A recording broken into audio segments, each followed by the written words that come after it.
So the other day I found myself in a tricky situation. I was busy setting up and I was ready to start shooting a commercial, and then all of a sudden the camera just would not record. And I tried to figure out, and it took me about a good hour to try and figure out what was happening. And then it struck me. There are many things that I do not know about the Canon R6. And I thought to myself, how many of those things do you also not know? So today's video is 5 things I bet you didn't know about the Canon R6.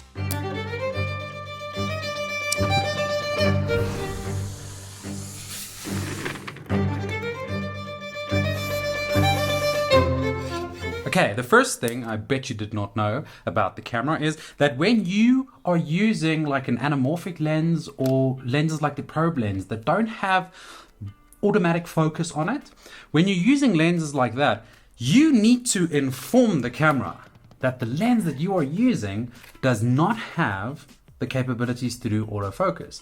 Because these sensors are designed in such a way so that we have optimal autofocus. So the camera is kind of like always in the mode of, I need to be in autofocus mode.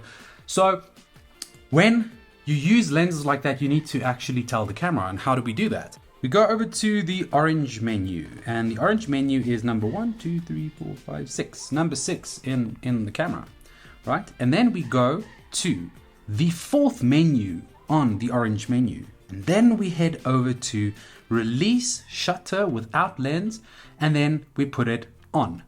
Now this will help you, and this will ensure that when you get to the point where you're using lenses that are not autofocus, that the camera knows that, and then the camera will allow you to record. Because I don't know if you've ever had it when you're in photo mode and you're trying to shoot and it's not grabbing focus, so the camera's not allowing to shoot. So it's the same concept. The moment it locks focus, it knows, cool, I am recording action, right?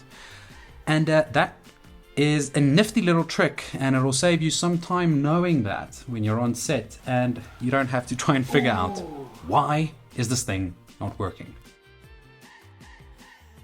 Okay, so if you go into the purple menu, it says subject to detect, right? And you select subject to detect. It gives you the option to either choose between people, animals, and vehicles. Now this will allow the camera to better track focus, to better have automatic focus.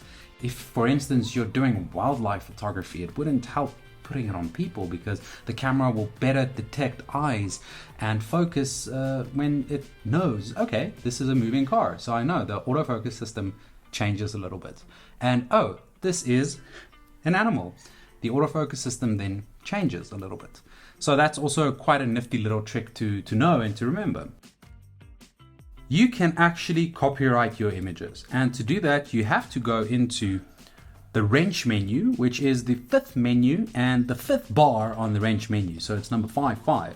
Copyright information. And then from there, you can enter the author's name. Yeah, in my case, I'll do that.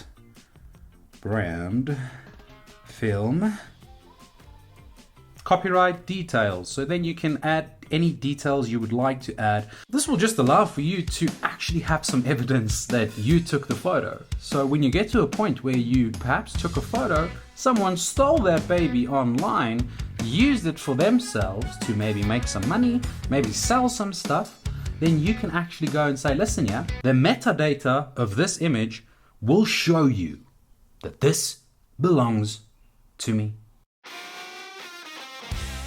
You know, you can't always trust your eyes to focus on the right thing, and you can't always, when you touch the screen, to expect it to have focus on the exact spot that you want focus to be. Such a cool way for you to check focus and playback on a review is when you go to menu and you go to the 3rd menu, the blue one, which is the playback menu. You first go to number 4.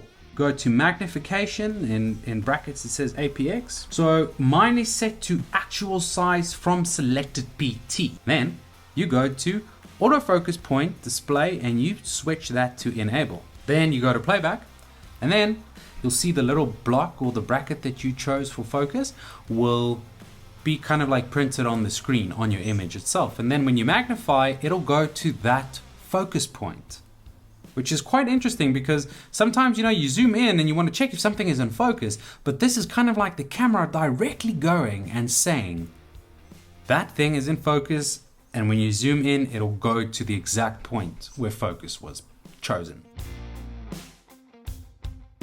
The fifth thing about the Canon R6 that I didn't know about when I found out was that this button right here, right there, that button is for you to lock focus. So for instance, here I'm tracking in and I just want focus to stay on the lens the entire time. I know it's a bit shaky at the moment, but what if I want more of a creative element to it and I just lock the focus pressing that button and move out with it?